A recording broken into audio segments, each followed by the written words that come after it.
The story starts in Pride's Hollow, a simple town, like some that you've driven through or around.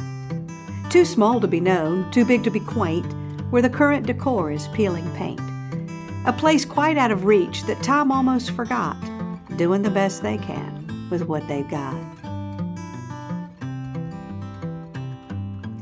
And these are their stories, started by a man from his grave, of what people will do when given the chance to be brave.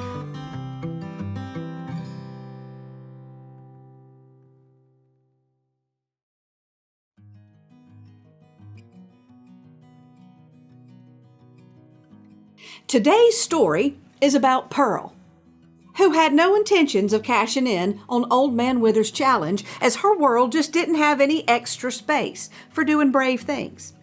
But sometimes you don't do something brave for yourself. You do it for someone else. And that's what happened to Pearl. It was just another Saturday in the faded Laundromat where the story takes place, over on the east side of town where most of the blue-collar folks hung out. Rose was setting out that rack of for sale dresses on the sidewalk in front of her consignment shop, Secondhand Rose. A skinny, tattoo-covered fella stood there with his arm draped over a girl's shoulder, staring into the window of the pawn shop with the "We Need Your Gold" sign in the window that had been up there for years. The steam of the laundry's vent was sending out the clean smell of detergent into the street, mixed in with the hint of chicken grease from the dimly lit bar, where most of the plant workers gathered to enjoy the game in peace. Hambone was sitting on the bench out front, like he did most every day since he retired. Just making sure nobody started any trouble. Not that he would have been in any shape to help. Hambone had finally gotten clean somewhere around last summer, which is why he was now sitting outside the bar rather than inside it. And while his mind was pretty sharp again, well, the rest of him hadn't quite caught up. The laundry held no cute, quippy name like Suds and Duds or Wash and Whirl. There were no pretenses here. It was simply called Laundromat. Like its inhabitants, what you see is pretty much what you get. Simple, unadorned. The cracked and faded sign left no illusions about what to expect inside. And something about the place just made you feel sluggish as soon as you walked in. Like time was forced to slow down to meet the rhythm of the wash cycle. And every moment felt like an eternity, with only one TV up in the corner that always set on cartoons without the sound, as if to trick people into a false sense of happy. The fluorescent lighting and the plastic chairs with the metal legs, it gave the place a cheap look, kind of like the auto shop with the burned coffee smell. There was a vending machine that on a good day was stocked, and a sad stack of worn magazines that still thought McDreamy was alive. There was an occasional male in there, but for the most part, it was their safe space, these women claiming their usual spots and checking the plant by the door on their way in to see if it needed water. They all took ownership of that plant like an untended child. Now, the beauty parlor in Pride's Hollow was where all the polished women went. The laundromat was where the others went, where the polished wouldn't dare to be seen. Now, all of you up in the big city, you're all used to washers outside of your house. But in Pride's Hollow, well, having to use the laundromat was, sort of a sign. And for as loud as Merlin, Berlin, and Shirley's House of Beauty would have been on a Saturday, was how quiet that laundromat was. For there was an unspoken code that talking should be reserved for only when necessary. And when things were said, well, you could pretty much trust that they would never be repeated, which is way more than we can say for Merlin, Verlin, and Shirley's. While the beauty parlor set were intent on catching up with the latest gossip and who should win the pageant this year while getting their roots highlighted, the laundry set were more the type to be gossiped about, the tarnished homecoming queens, mothers and wives who slipped in here with another load, appreciating the peace and quiet and pretending they don't know their husbands next door at the bar and not at the hardware store like he claimed. A few of them sneaking out the back door for a smoke, even though they quit years ago. Here, the woman held a different kind of court, where crowns and pageants, were now quite silly. And most of the heartthrobs they once giggled over as young girls had become as average as the worn khakis swirling through the spin cycle. Now, don't hear me say that I'm judging one group or the other, for as we all know in this world, there's quite a lot of overlap. So I'm not claiming one place is better nor the people sitting in their seats. I'm just saying one place is shiny, glamour, and glitz, and the other is not. And as soon as you try to judge, you'll see the most unexpected frumpy woman pull out a set of lacy panties from that washer that would make you gasp. Despite its tired atmosphere, there was something gentle and calming and warm about the laundromat. It kind of wrapped you up in it like a hug. Made you feel like you didn't have to be somebody else or try too hard. And sometimes, well, that's just what a woman needs. Now, this Saturday looked pretty much like the others, with its usual cast of characters. Hambone sitting out front of the bar next door dozing. Pearl was emptying the trash in the laundromat, complaining about her hip again and mumbling about something that had her ticked off. And something was always ticking off Pearl. Didn't take but a newspaper article to get her started. She was the queen of that laundromat. The one you went to if your quarter got stuck or if you forgot detergent or someone left their clothes unattended for too long. She owned the place, or so we figured. If it was open, she was there. Her name didn't fit her at all. I think that was more wishful thinking on her mother's part than a reflection of the life she was born into. If you think of pearls as dainty and cultured, well, think again.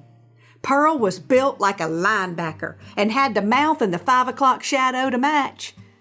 You could hear her raspy voice, crafted by decades of filterless camels, a full block over, yelling at the cats gathered around the back door of the laundromat. "Damn cats," she'd muttered, knowing full well it was her scraps that kept bringing them back with their friends. Pearl actually lived in the back of that laundromat in a tiny room with a small refrigerator, a stove, and a bathroom, a little black and white TV perched on a dinner tray, and a recliner that she slept in most nights. Occasionally, one of those outside cats snuck in when Pearl wasn't looking. She pretended not to notice. There was the lady in the blue jeans and the white button-down shirt in her regular seat, knitting. She'd look up every so often to check the dryer time or to smile sweetly at someone, but that was all you'd ever get from her. She was one of what they called the quiet people in town. The ones who hadn't grown up here or even in this country. The ones who felt it best to just live out their lives quietly, minding their own business. Beautiful knitting she did. Never knew what she did with them. She could sell them, that's for sure. But somehow I pictured those blankets going to people she loved.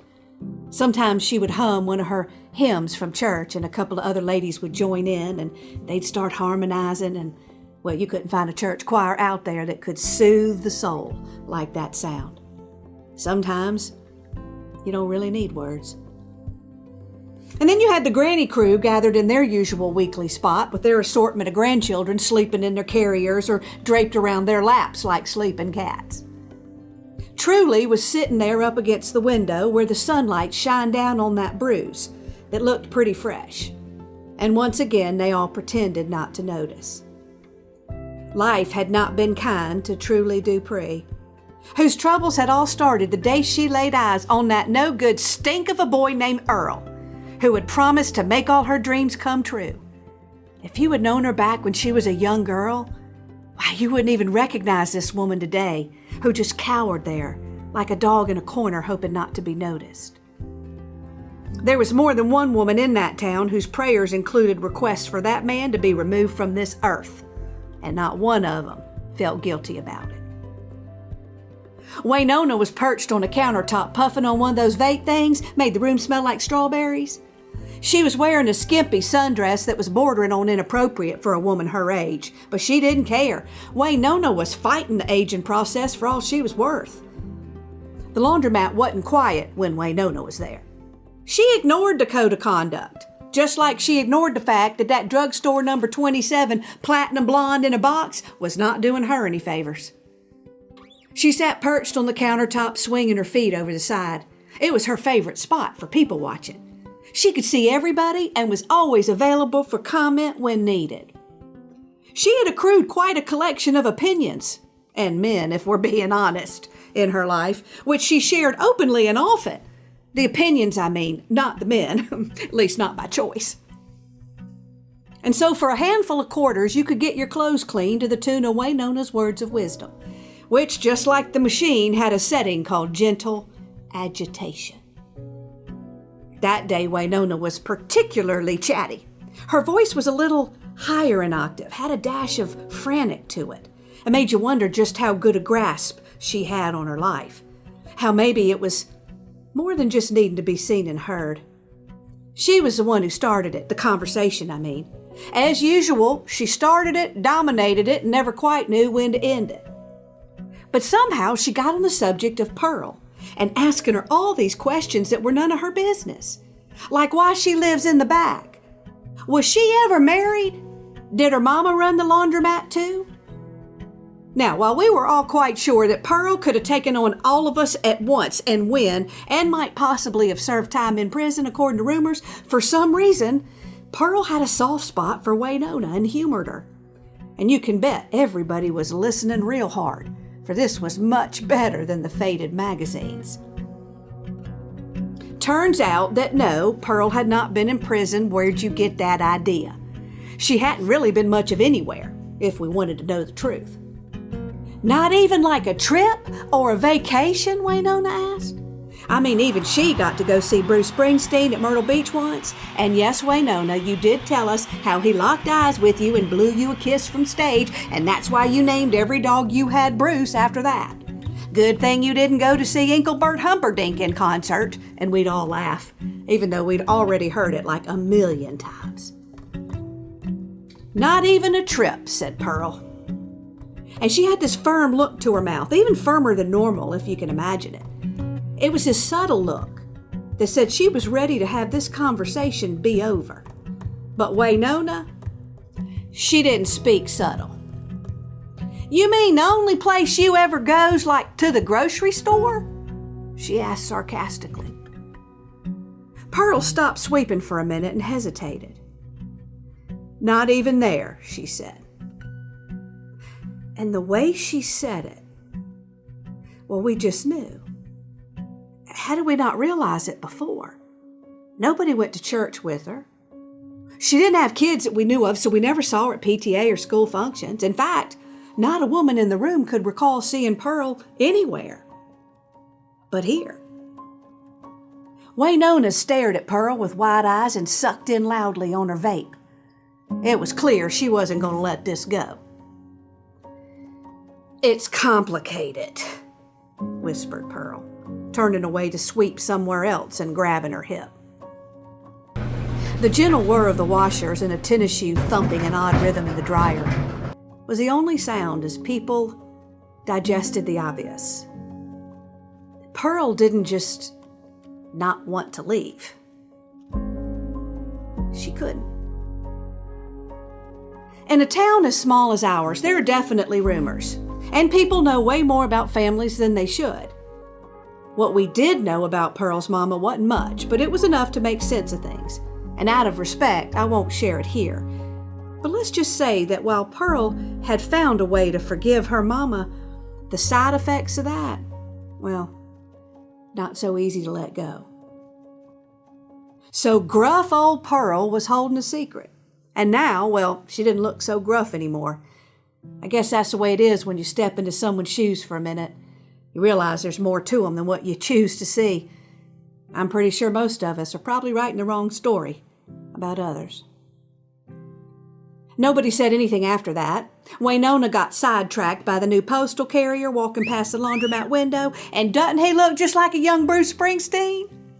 And then the room calmed again, lulled into its original state of hushed swishing. Waynona had just jumped down to switch her clothes when the brown Oldsmobile pulled up front, and Trulee tensed as we watched Earl's work boot drop out of the side of that car and onto the street. And he had one of his looks. We all tried to look preoccupied so as not to make Trulee feel bad for belonging to such a hateful man. Even Waynona knew not to comment. Earl just stood there leaning over his car door, chewing on a fast food straw, with a disgusted look on his face, motioning for Trulee to hurry like she was wasting his time. We could see all the empty beer cans on the ripped front seat upholstery. Not one of us could imagine having to climb inside that car. Even Hambone was sitting at full attention on his bench outside the bar. Hambone had known far too many men like Earl, and those stories never ended well.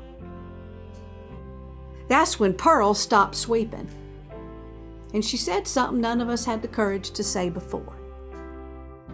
You don't have to go back. Which was kind of ironic if you think about it. The woman too afraid to leave, giving advice to the woman too afraid not to. Trulee didn't answer, and her shoulders drooped a little in disappointment.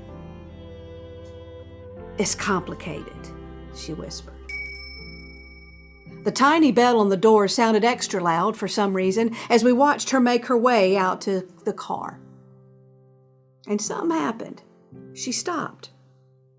Right before stepping onto that street, she turned, and she looked back into the window, and she found Pearl and locked eyes with her. And she had just the smallest of a look in her eyes, like a maybe.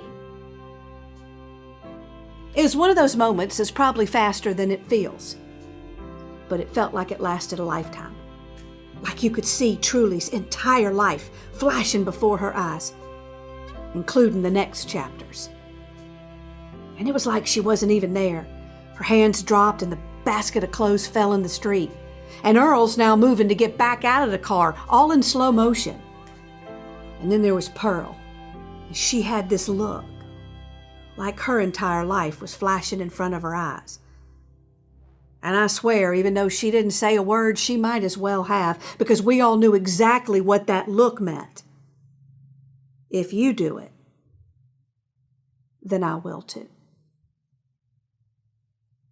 Pearl's broom fell to the floor, and she stood up taller like her hip had never had a bad day. And she took a deep breath, and she pushed open the door of that laundromat and set one foot outside. And then the other. The hardest step she would ever take in her life. Nobody said a word. Nobody moved, afraid the slightest noise might scare her back inside. This woman who had not stepped out of this place in more years than we could count. Time was suspended as Trulee turned away from her husband and took a step back towards Pearl. The hardest step she would ever take in her life. For nothing matters as much as that first brave step. And after that, well, the rest just fall into place. They stood paused on the sidewalk, both women, arms locked fiercely, and they leaned on each other with the weight of 1,000 wishes, breathing in their first taste of freedom. It took Earl a minute to get over the shock of what he was seeing, and then a growl came up deep from his throat, and he got out of that car slow and easy with the purest of evil in his soul played out right there on his face. And the women in that laundromat needed no prompting. No plan was necessary. They stood up fast, and they stood up together as one. They pushed through that door and stood arm to arm in a line behind Pearl, their lips pulled back in a growl, coming to protect their own. With the combined strength of their hardships, the grannies, the quiet people, Waynona, the tarnished homecoming queens rising up with a roar that they would not be defeated, or at least die trying. Earl made one last attempt to grab his wife, and things happened fast for a minute. But as it turns out, Hambone is stronger and faster than he looked, and with just enough mean left in him to do what needed to be done. And that day, a tired old cleaned up drunk became a hero. And don't you be thinking that it had to be a man to save those ladies. I'm quite sure they could have more than handled it on their own, especially since we're pretty sure a couple of them were packing heat. They were just too polite to take away Hambone's moment, as he hammered Earl upside the jaw, knocked him out cold while somebody called for the sheriff. They didn't see much of Earl after that. According to the speculation over at Merlin, Verlin, and Shirley's, some say he left town. Others say he got a job up north, and some whisper that things were taken care of. He won't be coming back, and nobody needs to worry about it. The details don't really matter. Only thing that matters is that Trulee is free. And now when she comes into the laundromat on Saturdays, well, remember that young girl I told you about? Well, she's back. Both of them qualified for getting their share of Old Man Wither's money, because both of them, even though unplanned, did something very brave that day. They both decided to donate their money to the women's shelter a couple of blocks over, where Trulee and Pearl both walk every Sunday afternoon to volunteer. It's about 854 steps there and back. Pearl knows, because she counts every one. That day we learned bravery is often found in the courage to just take that one first step. And then the rest sort of fall into place. And that first step, well, if you have someone to take it with, it's even better. Funny thing about bravery, it's contagious. Isn't life neat that way? Hey everybody, Kelly Swanson here.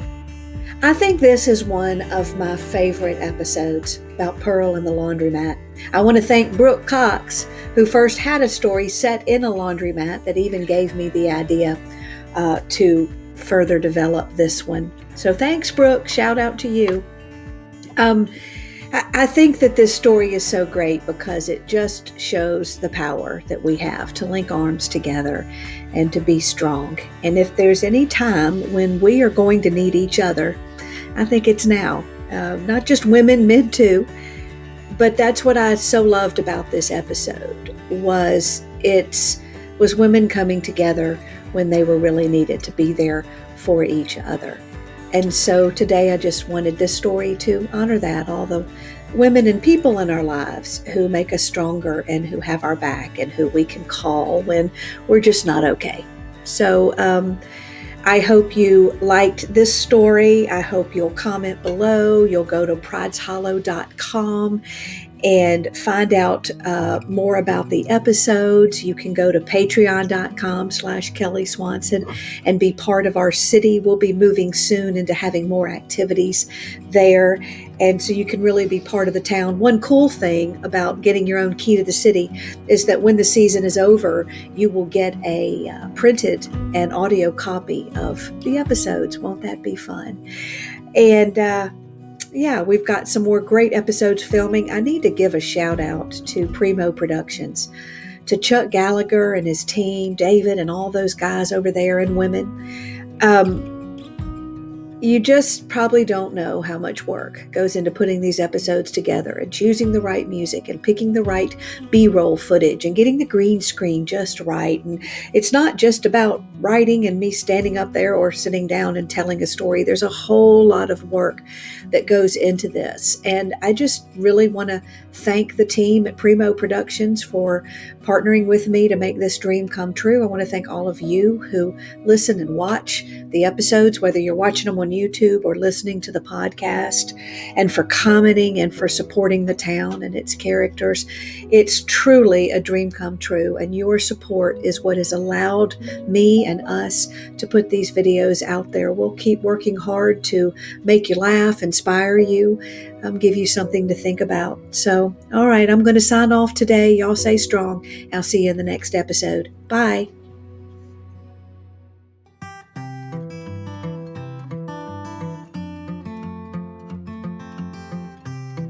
And so the sun sets on this episode's guest of what one more did with that old man's request. But soon I'll be back with a new tale to unfold, for there are many more stories still left to be told. For this challenge has started with no end in sight, as each person closes their eyes and takes flight. But until next time, maybe you'll find the chance to close your eyes and join in the dance. Maybe this story whispered from that old man's grave will push you to find out what happens when you choose to be brave.